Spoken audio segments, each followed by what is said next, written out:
Сәлем қыз-келіншектер. Бүгін таңғы асқа осындай тіске бастар жасаймыз. Ең алдымен видеоны қарамас бұрын менің каналыма тіркеліп кетуді ұмытпаңыз. Ал енді бастайық. Бізге ең алдымен осындай копченый колбаса керек. Копченый дейді, қазақша ысталған колбаса. Шұжық ысталған.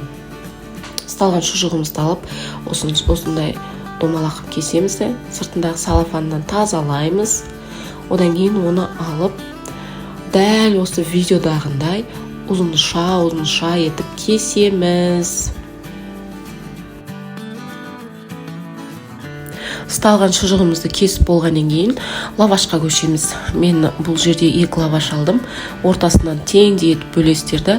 Әр бөлікті үшбұрыштап тағы да дәл менің сияқты қылып бөліп шығасыздар. Кейбір кісілер мысалға жұмыртқаға аунатып қуырғанды жақсы көреді. Бізге осы түрі ұнайды. Таза лавашқа ешқандай жұмыртқа, кляр жасамай қуырып жеген ұнайды. Маған да, балаларға да, жолдасыма да. Мына жерде мен су дайындап қойдым. Өйткені үш жағын міндетті түрде сумен жабыстырып аламыз. Майға қуырған кезде лавашымыз ашылып кетпеу үшін.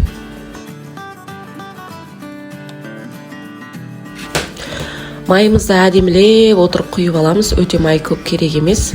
Және де өстіп тез бір қарып ыстық майға тез қуырып алып аламыз. Өте күттірлеп дәмді пыссын десеңіз, кішкене тағы да күйдіріп қуырсаңыздар болады. Бірақ бізге осындай түрі де болады. Бұның өзі де қытырлап тұрады бізге. Қыздар, егер менің видеом ұнап жатса, лайк басып, комментария жазып, менің каналыма тіркелуді ұмытпаңыздар. Неге біздің таңғы асымыз дайын болды. Рахмет.